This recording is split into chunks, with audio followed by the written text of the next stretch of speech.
నమస్తే, నేను జర్నలిస్ట్ శ్రీనివాస్. ఈరోజు దిశ పేపర్లో వచ్చిన వార్తను చూద్దాం. బీజేపీకి జూబ్లీహిల్స్ గుబులు. కేంద్ర మంత్రి కిషన్ రెడ్డి, బీజేపీ రాష్ట్ర అధ్యక్షుడు రామచంద్రరావుకి ఎన్నిక పరీక్ష అట. గెలిస్తే ఓకే, ఓడితే అపవాదు. సెగ్మెంట్లో ప్రతివారం కేంద్ర మంత్రి పర్యటన. బైపోల్ కోసం ఇప్పటికే 5గురితో కమిటీ. గత ఎన్నికల్లో 3వ స్థానానికి పరిమితమైంది బీజేపీ. జూబ్లీహిల్స్ గుబులు అనేది ఒక బీజేపీకి లేదు, 3 ప్రధాన పార్టీల గుబులు ఉంది. ఒక బీజేపీకి అనేది తప్పు. బీజేపీకి కూడా ఉంది, బీజేపీతో కాంగ్రెస్ పార్టీకి ఇంకా పెద్ద గుబులు ఉంది, బీఆర్ఎస్కి కూడా ఇంకా టెన్షన్ ఉంది. ఎందుకు గుబులు? జూబ్లీహిల్స్ గెలిస్తేనో జూబ్లీహిల్స్ ఓడిపోతున్న పార్టీలకి లాభం నష్టాలు ఇప్పుడు ఇమీడియట్గా వచ్చేది ఏంటి అంటే, ఇప్పుడు జూబ్లీహిల్స్లో ఒకవేళ కాంగ్రెస్ పార్టీ గెలిస్తే కాంగ్రెస్కి ఒక రకమైన పొలిటికల్ ఇమేజ్ ఉంటుంది. లేదా బీఆర్ఎస్ గెలిస్తే ప్రభుత్వాలు మారి బీఆర్ఎస్ రాదు, బీజేపీ గెలిస్తే ఇక్కడ ప్రభుత్వం మారదు. కానీ ఈ 3 పార్టీలకి ఒక అగ్ని పరీక్ష జూబ్లీహిల్స్. ఎందుకు అగ్ని పరీక్ష అంటే, ఒకవైపు కాంగ్రెస్ పార్టీ 22 నెలలు అయింది పరిపాలన చేస్తుంది. 100 రోజుల్లో 6 గ్యారెంటీలు అమలు చేస్తాం, ఇందిరమ్మ ఇళ్ళు ఇస్తాం, మహిళలకు 2500 పెన్షన్ ఇస్తాం, ఇప్పుడు ఇస్తున్న వికలాంగులు వాటికి సంబంధించిన ఆసరా పెన్షన్లు 2000 నుంచి 4000 పెంచుతాం. ఇట్లాంటి హామీలు ఇచ్చి 100 రోజుల్లో 6 గ్యారెంటీల అమలుకు సంబంధించి బాండ్లు సంతకాలు పెట్టి ఇచ్చారు. వాటిలో అమలు కాలే, కొన్ని అమలైనవి, కొన్ని అమలు కాలే. లేదు మేము ఇందిరమ్మ పాలన, ప్రజాపాలన చేస్తున్నాం, అద్భుతమైన పాలన చేస్తున్నాం రేవంత్ రెడ్డి కాంగ్రెస్ పార్టీ చెప్తుంది. దానికి రెఫరెండం అయింది. వాళ్ళు చేసిన 22 నెలల పరిపాలనకు రెఫరెండం అయ్యే అవకాశం ఉంది జూబ్లీహిల్స్లో. ఓడిపోయింది అనుకో, చాలా వరస్ట్ కండిషన్ అది కాంగ్రెస్ పార్టీ పరిస్థితి. At the same time BRS ఏమంటుందంటే, 10 ఏళ్ల పాటు మేము బంగారు తెలంగాణ నంచినాం, పరిపాలన చాలా అద్భుతంగా ఇచ్చినాం, తెలంగాణ రాష్ట్రాన్ని ముందుకు తీసుకుపోయినాం, మొత్తం ఆగం చేస్తాడు రేవంత్ రెడ్డి అని చెప్తున్నారు. తీవ్రమైన వ్యతిరేకత ప్రభుత్వం పైన ఉంది. సవాల్ ఇస్తుండో కేటీఆర్ 10 మంది పార్టీ మారిన ఎమ్మెల్యేలతో రాజీనామా చేసి దమ్ముంటే ఎన్నికల్లో నిలబడి గెలిపించు, అప్పుడు నీ ప్రభుత్వం నువ్వు కథ ఉన్నట్టు చెప్తాం, మేము నమ్ముతాం అని చెప్తున్నారు. ఇక 10 మంది రాజీనామా చేసి ఎన్నికల తర్వాత కానీ ఇప్పుడు ఉన్న ఎన్నికల్లో గెలవాలా, అది బీఆర్ఎస్ సిట్టింగ్ సీటు. వాళ్ళకి చావోరేవు అయింది వాళ్ళకు కూడా.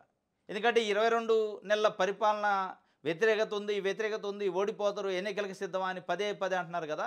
ఒక ఎన్నిక వచ్చింది, అది బీఆర్ఎస్ సిట్టింగ్ ఎమ్మెల్యేది, దాన్ని గెలిపించుకోకపోతే మీరు అంటున్న మాటలనే అబద్ధమైంది. ఈ 2 పార్టీలకు ఇది ఉంటే బీజేపీకి ఇక భవిష్యత్తు మాదే, బీఆర్ఎస్ పని అయిపోయింది. 10 ఏళ్ళు పరిపాలించారు, వాళ్ళని ఓడించారు. కాంగ్రెస్ పార్టీ 20 నెలల్లోనే వాళ్ళ పైన భ్రమలు దొలిగిపోయినాయి. కాంగ్రెస్ పార్టీ పైన వ్యతిరేకత ఫుల్గా వచ్చింది.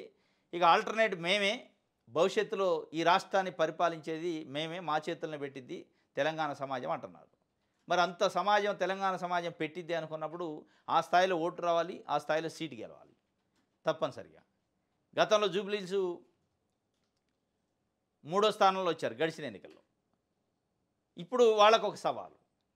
కేంద్ర మంత్రి కిషన్ రెడ్డి వారంలో 2 నుంచి 3 రోజులు జూబ్లీహిల్స్ తిరుగుతుండట. కానీ ఈరోజు ఎన్నికలు వచ్చినాయి కాబట్టి వారంలో 2-3 రోజులు అక్కడ తిరిగితే కావు.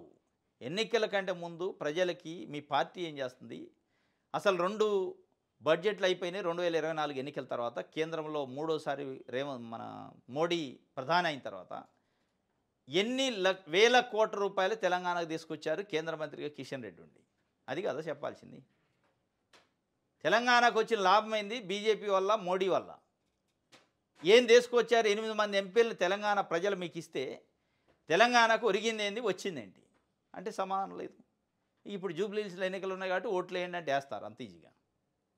మీరు చెప్పిన మాటలేంది, వాళ్ళకు కూడా చావోరేవు. ఎందుకంటే జిహెచ్ఎంసీలో గడిచిన జిహెచ్ఎంసీలకు 48 కార్పొరేట్లు గెలిచారు బండి సంజయ్ అధ్యక్షుడిగా ఉన్నప్పుడు. ఇప్పుడు ఇక్కడ జిహెచ్ఎంసీ పైన ఎఫెక్ట్ పడింది. జూబ్లీహిల్స్లో బీజేపీ గెలుపు ఓటమి పైన ఓటమి. రేపు భవిష్యత్తులో ఆ 48 మళ్ళీ గెలుచుకుంటారా, అది 45 కాస్త కిందికి వద్దా పైకి వద్దా అనేది కూడా ఈ 3 పార్టీలకు కూడా ఈరోజు జూబ్లీహిల్స్ గూలుంది, ఒక బీజేపీకి కాదు. ఇది మరి ఏమైందో చూడాలి. ఈ 3 పార్టీలు టెన్షన్లోనే ఉన్నాయి.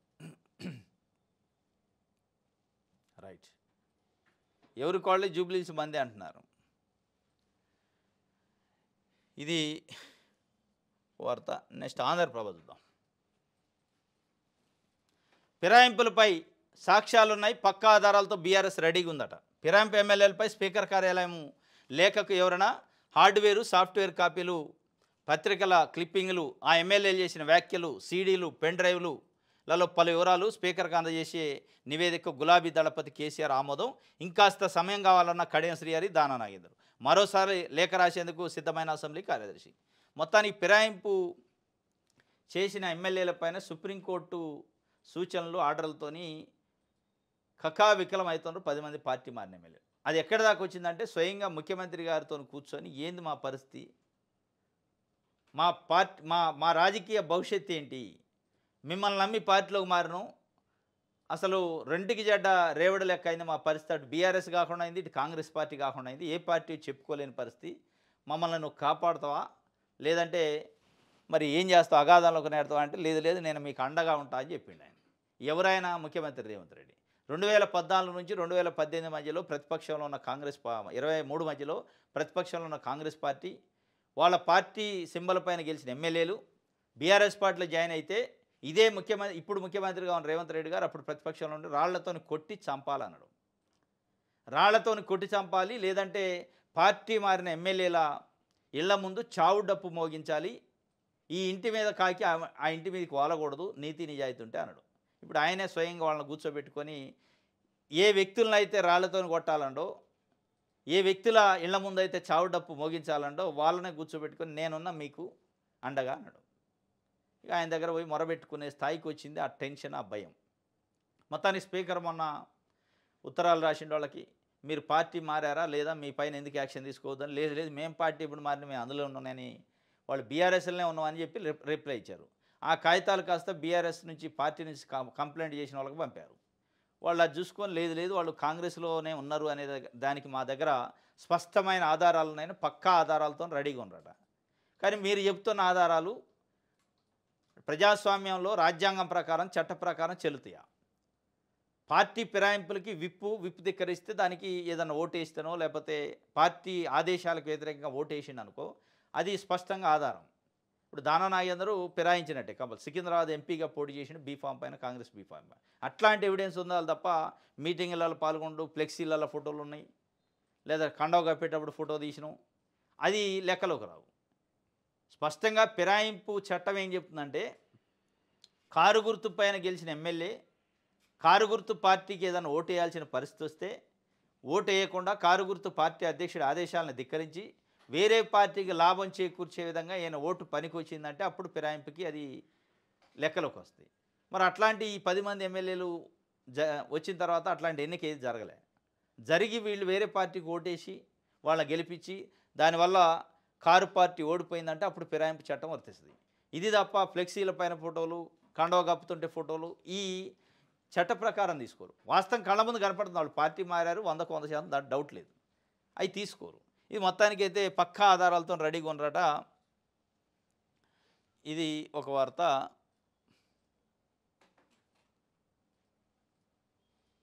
రైట్, వెలుగు పేపర్ చూద్దాం.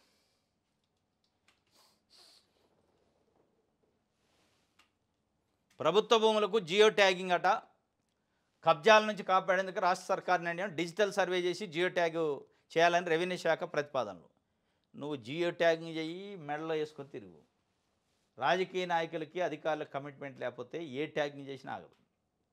ఇప్పుడు ఆన్లైన్లో భూములు పెట్టారన్నారు, ఆగినాయా? మొత్తం ధరణిలో దాదాపు 10 లక్షల ఎకరాలు గవర్నమెంట్ భూములు పట్టా భూములు కన్వర్ట్ చేశారట.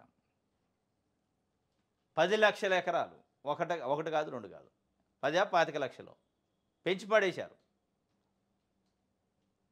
1,33,00,000 ఎకరాల పట్టా భూములు గతంలో ఉంటే అవి కాస్త 1,53,00,000 పైకి పోయినాయట 10 సంవత్సరాల బీఆర్ఎస్ పరిపాలనలో.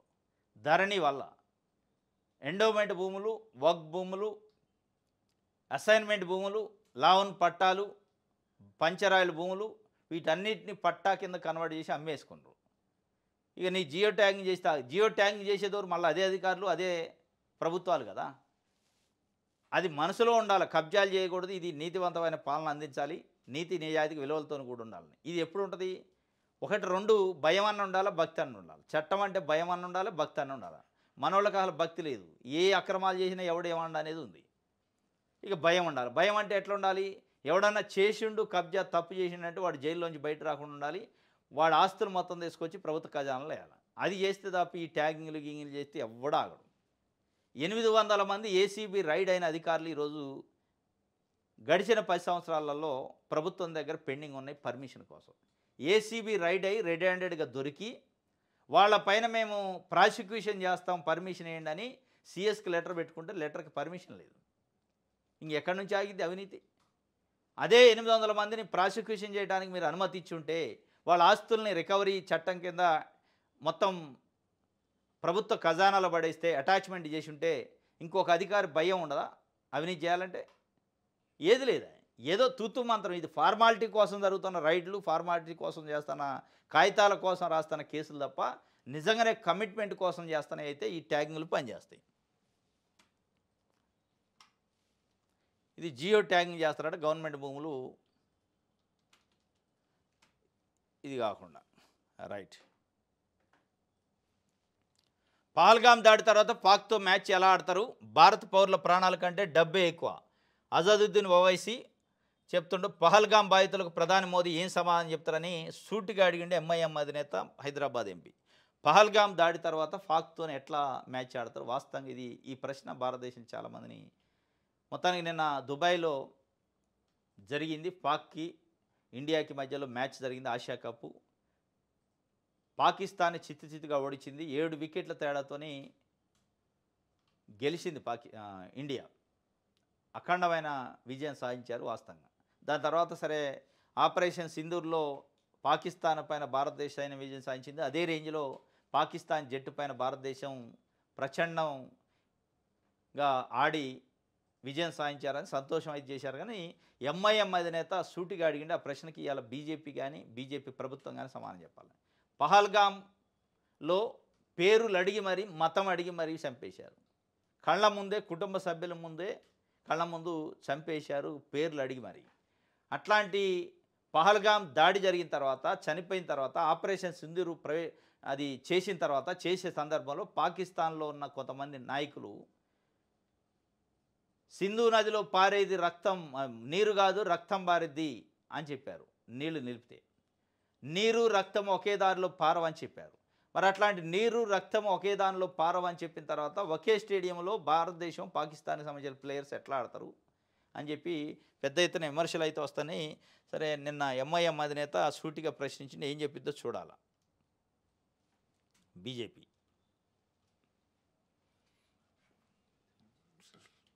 రైట్.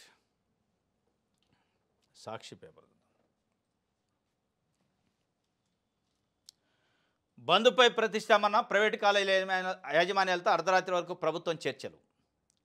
ఫీజులు బకాయిలు చెల్లించకపోతే సోమవారం నుంచి కాలేజీలు బంద్ చేస్తామన్న యాజమాన్యాలు. ప్రొఫెషనల్ కాలేజీల యాజమాన్యాల సంఘం 15వ తారీఖు వరకు మాకు రావాల్సిన ఫీజు రీఎంబర్స్మెంట్ బకాయిలు చెల్లించకపోతే బంద్ చేస్తామని అల్టిమేట్ ఇచ్చారు. నిన్న అర్ధరాత్రి వరకు డిప్యూటీ సీఎం బట్టి విక్రమార్క గారు అసోసియేషన్తో సమావేశమైంది. ఆయన సమావేశమై మేము ఆలోచిస్తాం, పరిశీలిస్తాం, చర్చిస్తాం, మీతోని బంద్ని ఆపండి అని చెప్పారు. వాళ్ళు ఏది క్లారిటీ ఇవ్వకుండా బయటకు వచ్చారు. ఆపుతున్నామని ప్రకటించారు. ఆపుతున్నామని ప్రకటిస్తే మరి యూనియన్లో మిగతా వాళ్ళు ఊరుకోరు. ఏమి హామీ ఇచ్చారని ఆపారంటారు. అయితే ఈరోజు బంద్ ఉందనే వాళ్ళు చెప్తున్నారు. లేదులే ఆపినమని ప్రభుత్వం చెప్తున్నాం. మొత్తానికి బంద్ అయితే ఎట్టి పరిస్థితుల్లో ఆపుతాం మేము.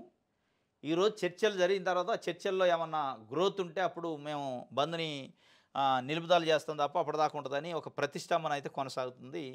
ఏం జరిగిద్ది అనేది చూడాలి. మొత్తానికి 10,000 కోట్ల రూపాయలు ఫీజు రీయింబర్స్మెంట్ బకాయిలు పెండింగ్ ఉన్నాయి. Engineering, MBA, MCA, degree, intermediate, ఇంకా బీఫార్మసీ ఈ కాలేజీలకు సంబంధించి కేవలం ప్రొఫెషనల్ కాలేజీలే నిన్న బంద్కు పిలిపించినాయి. మరి మిగతా విద్యార్థుల సంగతి కూడా ప్రభుత్వం ఆలోచించాలి. ఈ బంద్కు పిలిపిస్తే మేము మాట్లాడతాం, చర్చలు చేస్తామంటే కాదు. బంద్కి పిలిపించేదాకా రావద్దు. వాస్తవంగా ఒకవైపు ఆరోగ్యశ్రీ హాస్పిటల్లో బంద్కు పిలిపిస్తాయి, ఆరోగ్యశ్రీ సేవలను బంద్ చేస్తామని అల్టిమేటం ఇస్తే తప్ప మీరు చర్చలకు వెళ్ళవరు.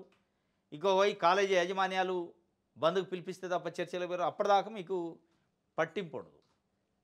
దీనిపైన ప్రతిపక్షాలు ఉంటున్నాయి. కాంట్రాక్టర్లకి కమిషన్ల కోసం బిల్లు ఇవ్వడానికి మీ దగ్గర డబ్బు ఉంటుంది. విద్యార్థులు చదువుకునేదానికి ఫీజు రింబర్స్మెంట్ ఇవ్వడానికి మీ దగ్గర పైసలు లేవా, డబ్బులు లేవా? అంటే మీరు కమిషన్లు ఇచ్చే వాళ్ళకే బిల్లులు శాంక్షన్ చేస్తారని వాళ్ళు సూటిగా వాళ్ళు అడుగుతున్న పరిస్థితి. సరే, ఇది ఒక వార్త.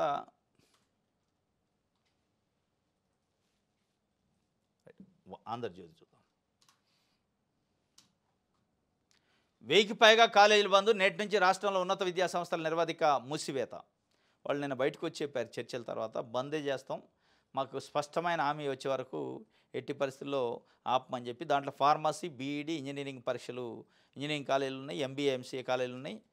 దసరాలోపు బకాయిలు ఒక 1200 కోట్లు ఇస్తేనే విరమణ. 21, 22న 10 లక్షల విద్యార్థులతో హైదరాబాద్లో ధర్నా. ఉన్నత విద్యా సంస్థల సంఘాల సమైక్య భేటీలో నిర్ణయం. ఉన్నత విద్యా సంస్థలు నడపాల్సిన సంఘాలు కూడా 10 లక్షల మందితో మేము వచ్చి గవర్నమెంట్ పైన ధర్నా చేస్తామనే పరిస్థితికి వచ్చింది. ఇక ఏ స్థాయిలో ఉందనేది మనకు అర్థమవుతుంది. రైట్.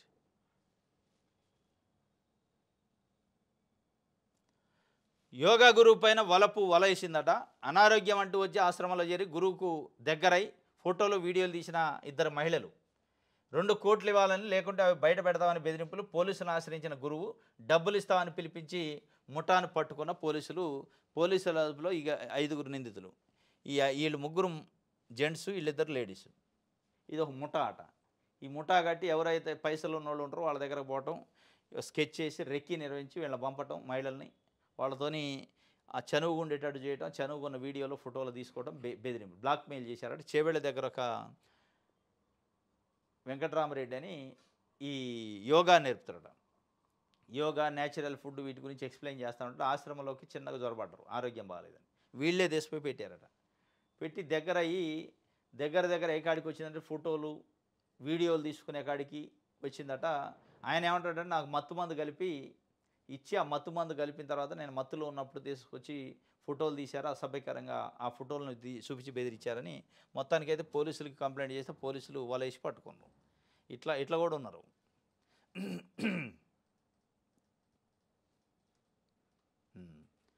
రాహుల్ ఆరోపణలపై విచారణకు ఆదేశించాల్సింది. విపక్ష నేతపై అభ్యంతరకర వ్యాఖ్యలు సరికాదు. ప్రతిపక్ష నేతపై అభ్యంతరకర వ్యాఖ్యలు సరికాదట. రాహుల్ ఆరోపణలపై విచారణకు ఆదేశించాల్సిందని చెప్పి ఈసీ ఆత్మపరిశీలన చేసుకోవాలి. మాజీ సిసి ఖురేషీ వ్యాఖ్యలు. ఓట్ల చోరీ అంశంపై ఎన్నికల కమిషన్ స్పందించిన తీరును మాజీ ప్రధాన ఎన్నికల కమిషనర్ ఎస్వై ఖురేషీ తప్పుపట్టారు. కాంగ్రెస్ నాయకుడు రాహుల్ గాంధీపై అభ్యంతరకర వ్యాఖ్యలు చేసే బదులు ఆయన చేసిన ఆరోపణలపై దర్యాప్తునకు ఆదేశించి ఉండాల్సిందని అభిప్రాయపడ్డారు. హైడ్రోజన్ బాంబు వంటి పదాలతో రాహుల్ గాంధీ తన రాజకీయ వాక్చాతుర్యాన్ని జోడిస్తూ ఆరోపణలు చేశారని, అయినా వాటిపై సమగ్రంగా దర్యాప్తు చేయాల్సిన అవసరం ఉందని ఆదివారం ఓ వార్తా సంస్థకు మాజీ చీఫ్ ఎన్నికల కమిషనర్ ఎస్వై ఖురేషీ కీలకమైన వ్యాఖ్యలు చేశారు. రాహుల్ గాంధీ ఎన్నికల ప్రక్రియ పైన, ఎన్నికల కమిషన్ పైన అనుమానాలు వ్యక్తం చేస్తూ తీవ్రమైన ఆరోపణలు చేసిండు. ఆ ఆరోపణలపైన ఒక ప్రధాన ప్రతిపక్ష నాయకుడు ఆరోపణ చేసినట్టు దానిపైన సమీక్షించుకోవాలి, విచారణ చేసుకోవాలి. అది వదిలిపెట్టి ఎవరైతే ఆరోపణ చేశారో వాళ్ళపైన ఉల్టా మళ్ళా పొలిటికల్ కామెంట్లు ఆరోపణలు చేసే పరిస్థితి ఎన్నికల కమిషన్ దురదృష్టకరమని ఆయన స్పష్టంగా చెప్తున్నాడు. ఆయన చేసిన వ్యాఖ్యలపైన, ఆరోపణలపైన విచారణ చేయండి దమ్ముంటే. నిజంగా ట్రాన్స్పరెన్సీగా ఎన్నికలు జరుగుతున్నాయి అనిపిస్తే హైడ్రోజన్ బాంబు అని చెప్పి ఆయన చెప్పిండు. హైడ్రోజన్ బాంబు లాంటి వార్తలను చెప్తున్నానని కొన్ని ఆధారాలను బయటపెట్టిండు. వాటిపైన కనీసం కర్టసీ కోసమైనా ఎంక్వైరీ లేదు. అది లేకుండా స్వయంగా ప్రధాన ఎన్నికల కమిషనర్ ప్రెస్ మీట్ పెట్టి రాజకీయ పొలిటికల్ పార్టీ లీడర్ లెక్క మాట్లాడిన రాహుల్ గాంధీని డైరెక్ట్గా అటాక్ చేస్తూ. అది కాదు. మీరు ఒక నిష్పాక్షపాతంగా ఎన్నికలు నిర్వహించాల్సిన ఆర్గనైజేషను ఏ పార్టీకి అనుకూలంగా ఉండొద్దు, ఏ పార్టీకి వ్యతిరేకంగా ఉండకూడదు మీరు. అట్లాంటిది కాంగ్రెస్ పార్టీ నాయకుడు రాహుల్ గాంధీ పైన డైరెక్ట్గా రాజకీయ విమర్శలు చేసిండు ప్రధాన ఎన్నికల కమిషనర్. దీనిపైన మాజీ ప్రధాన ఎన్నికల కమిషనర్ ఎస్వై ఖురేషీ ఇది దురదృష్టం. ఆయన అన్న వ్యాఖ్యలపైన కనీసం విచారణ చేసి ఫీడ్బ్యాక్ తీసుకోవాలి తప్ప రివర్స్ ఆయన పైన ఇట్లాంటి ఆరోపణ చేయటం అనేది కరెక్ట్ కాదని చెబుతుంది. దీన్ని బట్టి అసలు ఎన్నికల కమిషన్ వ్యవహార శైలి, ఎన్నికల కమిషను ఏ మేరకు పర్ఫెక్ట్గా పనిచేస్తుంది అనేది మనం అర్థం చేసుకోవాలి.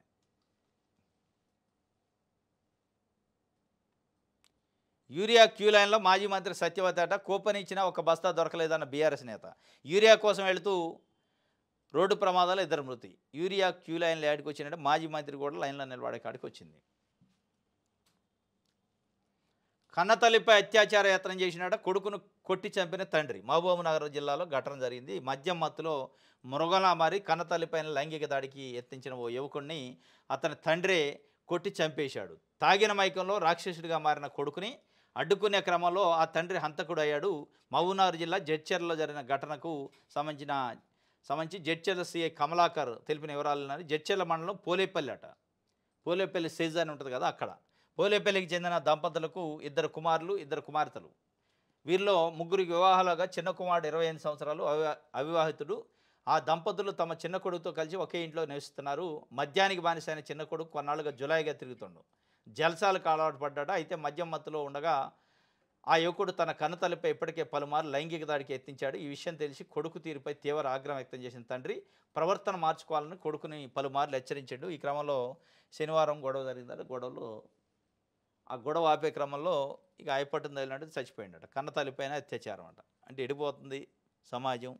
కన్న బిడ్డని చంపేసి మిస్సింగ్ కంప్లైంట్ ఇవ్వటం ఇవన్నీ చూస్తుంటే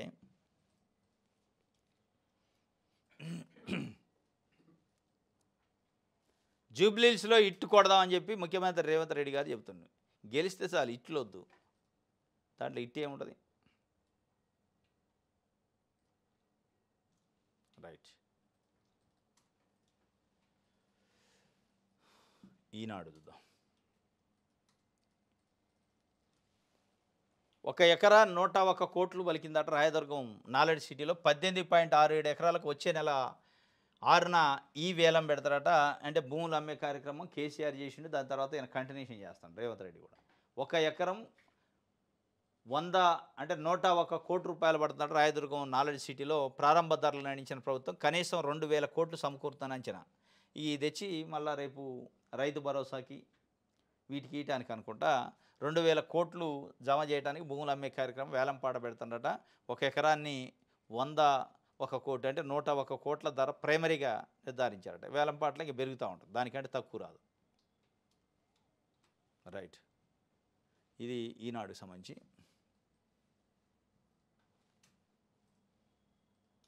నమస్తే తెలంగాణ. పెద్దల కమాలట పేదల భూములు డమాలు. RRR కొత్త అలైన్మెంట్లో విచిత్రాలు. 2 నుంచి 3 కిలోమీటర్ల పక్కకు తాజా మార్పులకు అనుగుణంగా బిగ్ బ్రదర్స్ భూదంద. రంగారెడ్డి వికారాబాద్ జిల్లాలో 1000 ఎకరాల అసైన్డ్కి ఎసరు. మాడుగుల్లో ముఖ్య నేత బంధువుల పొలంలో రింగ్ మార్కు. దానికి తప్పించి రైతుల భూములపైకి కొత్త రింగు అలైన్మెంటు. మరో 2 చోట్ల 2 కాంగ్రెస్ ఎమ్మెల్యేల భూముల కోసం వికారాబాద్ పరిధిలో ఏకంగా 7 కిలోమీటర్లు జరిగిన రింగ్ రోడ్డు. గతంలో మాజీ ఎంపీకి చెందిన 200 ఎకరాలపై ప్రభావం. దాన్ని తప్పించేందుకు రెండోసారి 5 కిలోమీటర్లు జరుపుతూ మార్పు. మొత్తానికి 666 రింగ్ రోడ్డు రింగులు తిరుగుతుంది. ఆ రింగులు దేనికోసం? ప్రజల కోసం, రాష్ట్రం కోసం, లేదా ఖర్చు తగ్గించడానికి కాదు. కాంగ్రెస్ పార్టీ ముఖ్య నేతలు, నాయకులు, వాళ్ళ భూములు, వాళ్ళకి సంబంధించిన బంధువుల భూములు ఉంటే వాటి తప్పించడానికి ఏటంటే అటు తిప్పుతుండ్రు. ఈ రింగులు కాస్త అసలు రోడ్డు పనికి రాకుండా చేసేటట్టు ఉండరు. ఈ తప్పించి ఏం చేస్తున్నారు? పేద ప్రజల భూములు ఎక్కడ ఉంటే వాళ్ళకి నోరు ఉండదు కదా, మాట్లాడలేరు కదా, అడగలేరు కదా. అడగలేని వాళ్ళ భూములపైకి ఆధిపత్యం ఉన్నోళ్ళు చేస్తారు. ఎవరైతే రాజకీయ ఆధిపత్యం ఉంటుందో, రాజకీయ పలుకుబడి ఉంటుందో వాళ్ళ భూములు కాపాడటానికి ఇక ప్రభుత్వంలోని పెద్దలు ఇక అలైన్మెంట్ని ఎటంటే అటు తిప్పుతుండ్రట. ఇది మొత్తానికి పేదల భూములు డమాలు అవుతున్నాయి అని చెప్పి ఒక వార్తని. కమిషన్ల పనులకు పైసలుంటాయి, కాలేజీలకు ఎవరా? ఫీజు రీయింబర్స్మెంట్పై రాష్ట్ర ప్రభుత్వం నిర్లక్ష్యం. ప్రమాదంలో 13 లక్షల మంది విద్యార్థుల భవిష్యత్తు. కాలేజీల బంద్కు పిలుపునిచ్చినా స్పందించిన సర్కారు. మూతపడే పరిస్థితిలో ఇంజనీరింగ్, డిగ్రీ, పీజీ కాలేజీలు. కాంగ్రెస్ సర్కార్పై మాజీ మంత్రి హరీష్ రావు ధ్వజం. కమిషన్ల పనులకు పైసలు ఉంటాయి కానీ కాలేజీలకు ఎవరా అంటే హరీష్ రావు, మాజీ ఆర్థిక శాఖ మంత్రి. మనం బకాయి పెట్టినే ఉన్నాయి ఒక 4-5 వేల కోట్లు. మీరు ఆ రోజు ఇలా, వాళ్ళు ఈ రోజు. ఎవరు కూడా మీ ప్రయారిటీస్ అధికారంలో ఉన్నప్పుడు ఏముంటాయి? కమిషన్లు, కాంట్రాక్టర్లు, పెద్ద వాళ్ళ కోసం ఉంటాయి. మీ ప్రయారిటీస్ చదువుకునే విద్యార్థుల కోసం విద్య పైన, యూనివర్సిటీల పైన, కాలేజీల పైన, దాంట్లో రిక్రూట్మెంట్ పైన ఉండవు. అయితే మీరు ఈరోజు ప్రతిపక్షంలో ఉన్నారు కాబట్టి విమర్శించాలి కాబట్టి కమిషన్ల కోసం డబ్బులు ఉంటాయి కానీ కాలేజీలకు ఇవ్వరా అని ఇప్పుడు అంటున్నారు. రైట్. ఇది నమస్తే తెలంగాణ సంబంధించి. ఇది ఈరోజు న్యూస్ ఛానల్స్. రేపు తాజా వార్తలతో తిరిగి కలుసుకుందాం. Thank you.